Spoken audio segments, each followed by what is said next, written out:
There was a time when the earth was pure, when people lived in peace, believing in only one God, Allah, the creator of everything. The world was simple. Hearts were clean. And humanity walked upon the path of truth. But as generations passed, people changed. The righteous among them, those who reminded everyone to worship Allah, passed away. And then, slowly, Satan whispered to their descendants, "Build statues of these noble men," he said, "so that you'll remember their goodness." At first, those statues were just memories, just symbols of respect. But soon, those same statues became idols. People began to bow before them. They forgot the one true God. That's when Allah chose a man pure of heart, patient and truthful, to guide them back. That man was Prophet Nuh, peace be upon him. Prophet Nuh, A.S., was among the early descendants of Prophet Adam, A.S., the 9th generation, to be exact. He was known for his honesty, his kindness, and his devotion to Allah. And one day, Allah revealed to him, "O Nuh, warn your people before a painful punishment comes upon them." And so, Prophet Nuh stood before his people and said, "O my people, worship Allah. You have no deity but Him. I fear for you the punishment of a dreadful day." But instead of listening, they laughed. The leaders of his people looked at him and scoffed. They said, "We see nothing special about you. You're just a man like us. And look who follows you, the poorest, the weakest among us." They mocked him, saying, "If God really wanted to send a messenger, He would have chosen a great chief, not you." For years, decades, even centuries, Prophet Nuh called them to truth. He spoke with kindness, reason, and love. He warned them of Allah's punishment, and promised them mercy if they repented. But their hearts grew harder. Their arrogance blinded them. Now imagine this. Prophet Nuh, A.S., preached for 950 years. Not 9 years. Not 90.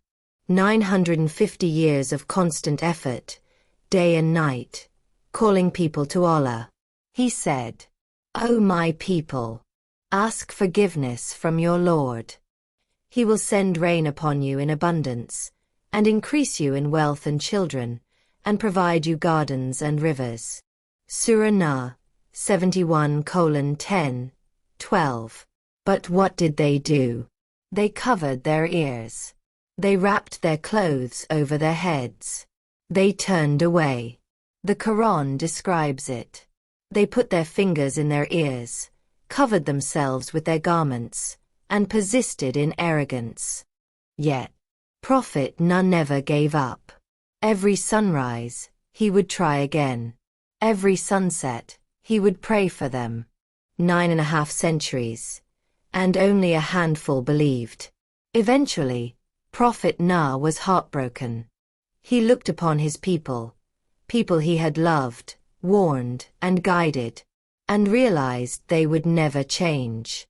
So he raised his hands to the sky and said, "My Lord, I have called my people night and day, but my call only drove them further away. My Lord, leave not a single disbeliever upon the earth." Surah Nuh, 71:5, 26. These were not words of anger, they were words of pain. The cry of a man who gave everything, and saw no hope left. Allah answered his prayer. "O Nuh, none of your people will believe except those who have already believed.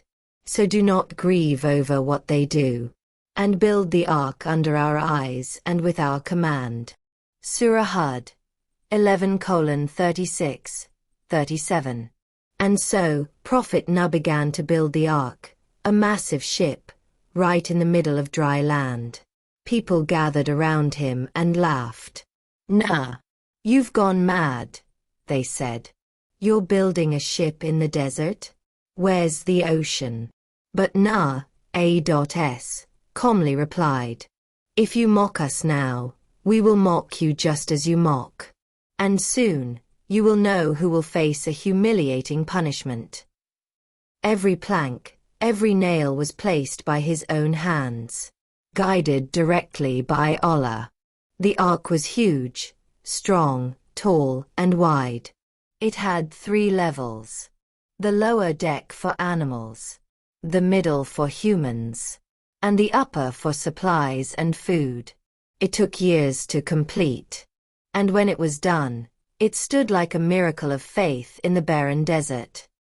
Then, the day came. Allah gave the sign. When the oven boils over, take on board 2 of every pair, and your family, except those against whom the decree has passed.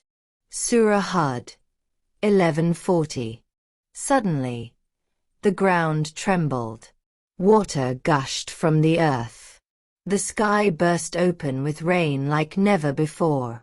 The Quran says, we opened the gates of heaven with pouring water, and we caused the earth to burst with springs.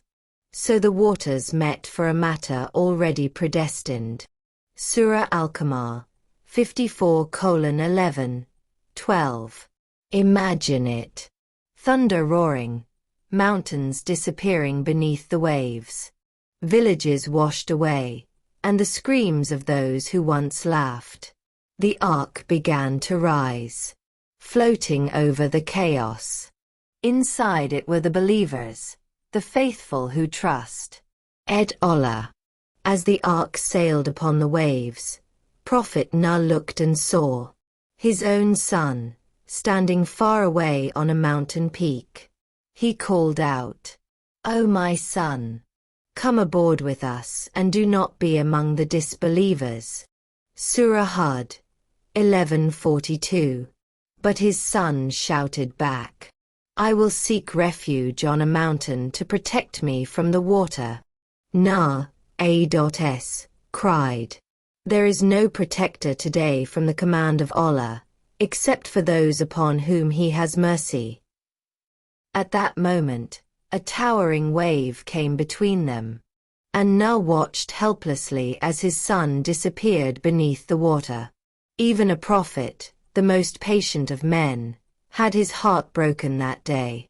He turned to Allah, saying, "My Lord, my son is of my family." But Allah replied, "O Nuh, he is not of your family.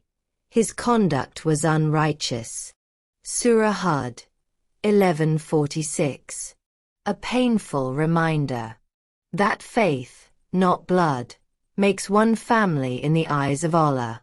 Days passed. The rain stopped. The earth began to drink up the water. And Allah said, "O earth, swallow your water, and O sky, withhold your rain." Surah Hud, 1144. The storm faded. The clouds cleared. The ark came to rest upon Mount Judy, in the lands that are today near Turkey and Iraq. Inside the ark, Prophet Nuh and his followers fell into prostration, thanking Allah for saving them. When the doors of the ark opened, fresh air and sunlight filled the world again. Allah said, "O Nuh, disembark in peace from us and blessings upon you and upon the nations from those with you." Surah Hud, 1148. They stepped out onto the new, cleansed earth, a world washed of corruption and sin. From those few survivors began a new generation of humankind. That's why Prophet Nuh, A.S., is known as Adam II. He was the father of those who believed. After the flood, Prophet Nuh, A.S., lived for many years. He continued to guide his people, teaching them about gratitude, justice, and the oneness of Allah. Before his death, he gathered his sons and said, "I command you with 2 things, to believe that there is no God but Allah, and to avoid arrogance and injustice. He lived a life full of purpose, patience, and faith. According to some narrations, Prophet Nuh lived for about 1,300 years in total, a lifetime spent in service to his Creator. The Quran mentions Prophet Nuh by name 43 times. An entire chapter, Surah Nuh, is dedicated to him. Through these verses, Allah honors him as a grateful servant and a symbol of steadfast faith. Indeed, he was a grateful servant. Surah Al-Isra, 17:3. His story appears again and again, not just as history, but as a mirror for our own struggles. The story of Prophet Nuh, A.S., is not just about a flood. It's about faith when the world mocks you. It's about patience when hope seems lost. It's about trusting Allah, even when everything around you is drowning. From his life, we learn powerful lessons. True faith never gives up. Even after centuries of rejection, he kept going. Preaching requires love and patience. He didn't fight his people, he pleaded with them. Family is defined by belief, not blood. His own son disbelieved, reminding us that faith is a personal choice. Allah's promise is always true. The believers were saved, and the arrogant destroyed. Gratitude in every situation. Even after loss, Nuh, A.S., thanked Allah, and Allah called him a grateful servant. Today, the flood has long passed, but new floods surround us, not of water, but of greed, arrogance, sin, and disbelief. And once again, there is an ark, the ark of faith, patience, and obedience to Allah. Those who hold tightly to it will be saved, no matter how fierce the storm becomes. So ask yourself, when the next flood comes, will you be inside the ark, or left behind?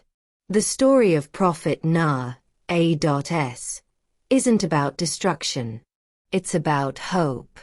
It's about a man who never gave up on his mission, and a Lord who never abandoned his servant.